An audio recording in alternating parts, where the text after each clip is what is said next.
बिस्मिल्लाहिर्रहमानुर्रहीम। इस वक्त पूरी दुनिया में सबसे ज्यादा खुशहाल सऊदी हैं। हर सऊदी के पास दो दो तीन तीन गाड़ियां हैं। जब दिल करता है दूसरी शादी कर लेते हैं, जिससे फिर से जवान हो जाते हैं। इस वक्त पूरी दुनिया में तलाक की सबसे बड़ी शरह सऊदी अरब में है। ये भी हकीकत है कि सऊदी लोग अपने मुल्क की खवातीन को कम तादाद में तलाक देते हैं, जबकि दूसरे ममालिक की लड़की को 1 साल तक अपने पास रखते हैं। इसके बाद अक महर के साथ छोड़ देते हैं। अरब खवातीन बूढ़े मर्द से शादी करना पसंद करती है। इसकी बड़ी वजह वो दिल खोलकर अपनी बीवी पर खर्च करता है और उसके लाड नखरे भी उठाता है। रियाज के अंदर एक पाकिस्तानी खातून थी जिसने अपने मोहल्ले में एक बेहतरीन मस्जिद बनवाई। आसपास के बच्चे उस मस्जिद में तालीम हासिल करते, जिसकी वजह से उस पाकिस्तानी खातून का अपने इलाके में एक बड़ा नाम था। एक दफा उससे पूछा गया, आप पाकिस्तान से रियाज कैसे पहुंची? आपने कैसे इस जगह मकाम हासिल किया? वो बताने लगी, मेरे वालिद सियालकोट के अमीर तरीन आदमी थे। हम अस्पताल की बेशुमार चीजें सऊदी अरब में एक्सपोर्ट करते। मेरे 3 भाई थे, जबकि मैं उनकी इकलौती बहन थी। सारे घर वाले मुझसे खुद से ज्यादा प्यार करते। वालिदैन मुझ पर जान निशावर करते। मैं सबकी लाडली थी। ये 1950 की बात है। उस वक्त सऊदी अरब तेजी से तरक्की कर रहा था। कंस्ट्रक्शन का काम पूरे मुल्क में फैल चुका था। उस वक्त मुल्क के अंदर 100 के करीब अस्पताल बन रहे थे, जिसकी वजह से हमें सऊदी अरब में शिफ्ट होना पड़ा। मैंने सऊदी अरब में भी अपनी तालीम को जारी रखा। इसके बाद पाकिस्तान से मेरे लिए रिश्ते आना शुरू हो गए। वालिद साहब की ख्वाहिश थी कि मेरी शादी सऊदी अरब के अंदर ही हो, ताकि मैं हर वक्त उसकी आंखों के सामने रहूं। चनाचे मेरी शादी एक सऊदी डॉक्टर से कर दी गई। 3 साल के बाद मेरे खामद ने मुझे तलाक दे दी। चनाचे मैं अपने वालिद के घर में आ गई। मेरे वालिद ने मुझे गले से लगाया, मुझे हौसला दिया कि इंसान पर मुसीबतें आती रहती हैं, इनसे घबराना नहीं चाहिए। इसी दौरान मेरे भाइयों की शादियां होती गई। मेरी वालदा मेरी फिक्र में अल्लाह को प्यारी हो गई। कारोबार का बंटवारा हुआ। सब भाई अलहदा अलहदा कारोबार करने लगे। मैं अपने वालिद के हिस्से में आई। यूं मैं अपने वालिद की खिदमत करने लगी। एक दिन मेरे वालिद काम से वापस आए। उन्हें दिल की तकलीफ हुई। मैं अस्पताल लेकर जाने लगी तो रास्ते में मेरे वालिद भी इस दुनिया को हमेशा हमेशा के लिए खैर आबाद कह गए। ये खबर मुझ पर पहाड़ बनकर टूटी, जिसने मुझे किरची किरची कर दिया। अब मैं अकेली घर में रहती। भाइयों ने मशवरा दिया। चनाचे एक भाई मुझे अपने घर ले आया। यहाँ से मेरी आजमाइश का सिलसिला शुरू हुआ। मेरी भाभी का मेरे साथ इंतहाई बुरा सलूक था। वो मुझे अपने ऊपर बोझ समझने लगी। मुझे जरा जरा सी बात पर टोक देती। घर के सारे काम मुझसे करवाती। मुझे ऐसा महसूस होता जैसे मैं उनके घर में नुकरानी थी।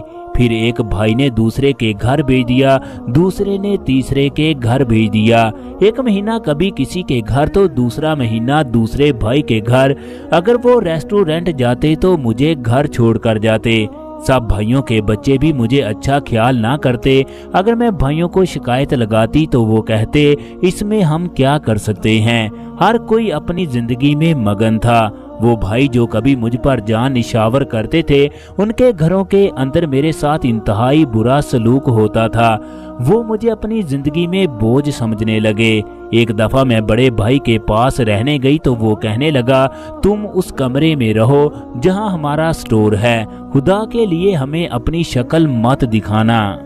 मेरी दोस्ती एक अरब आलम से थी। उसने कहा कि आधी रात को उठकर अल्लाह तबारक व तआला से दुआ मांगो। चनाचे मैंने आधी रात को उठकर खुदा से माफियां, इल्तिजाए मनते और सजदे करना शुरू कर दिए। मेरे सामने एक दफा ये दुआ आई, ऐ दिलों को जोड़ने वाले, मेरे टूटे हुए दिल को जोड़ दे। ऐ मेरे रब, मेरा दिल टूट चुका है। तेरे सिवा मेरा इस दुनिया में कोई भी नहीं है। तमाम रिश्ते नाते सब छोड़ कर चले गए।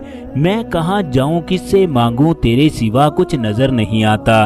میرے حال پر رحم کر میری جھولی کو بھر دے، مجھے اس طرح مصیبتوں سے نکال دے جس طرح تو نے یوسف علیہ السلام کو مصیبتوں سے نکالا ہے، میرے دل کو چین دے، قرار دے دے۔ وقت گزرتا جا رہا تھا، میں نے گھر کے اندر کچھ تبدیلی محسوس کی۔ ایک دن ڈرائنگ روم کے اندر کچھ اجنبی لوگ بیٹھے تھے، مجھے پتا چلا یہ لوگ میرا رشتہ لے کر آئے ہیں۔ میں نے خدا کا شکر ادا کیا کہ کوئی میرا رشتہ لے کر آیا ہے۔ میں یہاں سے نکلنا چاہتی ہوں۔ مجھ سے کسی نے کوئی بات نہ پوچھی، کون آیا ہے اور کس جگہ سے آیا ہے۔ تم اس کو دیکھ لو خواتین و حضرات۔ وہ پاکستانی خاتون بتاتی ہے کہ میں کمرے کے اندر موجود تھی کہ میرا بھائی نکاح کا رجسٹر لے کر آیا۔ اس نے مجھے کہا کہ اس پر دستخط کر دو۔ مجھے اس بات کا پتہ بھی نہیں تھا کہ میرا نکاح ہو رہا ہے۔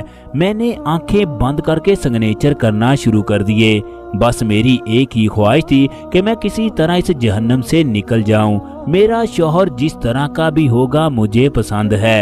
میں نے نکاح کے رجسٹر پر اپنے خاوند کا نام پڑھا۔ جب اس کی عمر دیکھی تو رونے کو دل کر رہا تھا۔ اس کی عمر 75 سال کے قریب تھی، جبکہ میری عمر 30 سال کے قریب تھی، لیکن اس کے باوجود میں نے الحمدللہ کہا۔ چنانچہ شرعی طور پر میرا اس آدمی کے ساتھ نکاح ہو گیا۔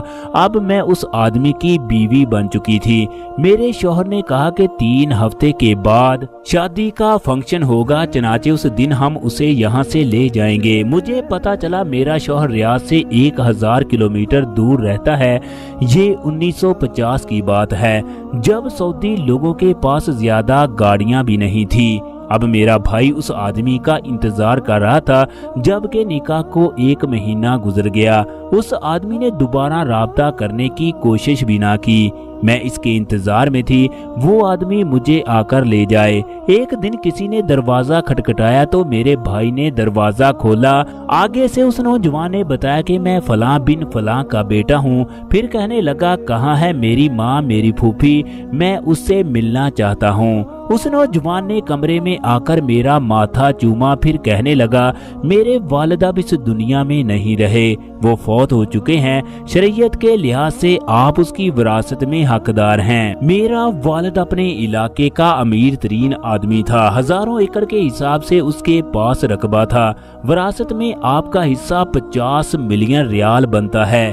میری خواہش ہے کہ آپ کسی بھائی کو وکالت نامہ دیں، وہ پیسہ ہم اس کے اکاؤنٹ میں ٹرانسفر کر دیتے ہیں۔ میں نے اس سے کہا کہ میں اپنے کسی بھی بھائی کو وکالت نامہ نہیں دوں گی، میں آپ کو اتھارٹی دیتی ہوں، کل میں آپ کے ساتھ عدالت میں جاؤں گی اور کاغذات پر سگنیچر کر دوں گی۔ اگلے دن میں اس لڑکے کے ساتھ گئی اور اس کو وکالت نامہ دے دیا۔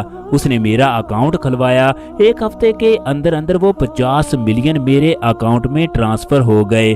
وہ عورت بتاتی ہے جو بھائی مجھ سے بات کرنے کے لیے تیار نہیں تھے، مجھے بوجھ سمجھتے تھے، اب میری خدمت کر رہے تھے۔ اس کے بعد میں نے ایک بہت بڑا بنگلہ خریدا اور یہ 5 ایکڑ میں مدرسہ بنوایا۔ اب میں اس کی انچارج ہوں۔ پوری شہر کی بچیاں اس جگہ پر پڑھتی ہیں۔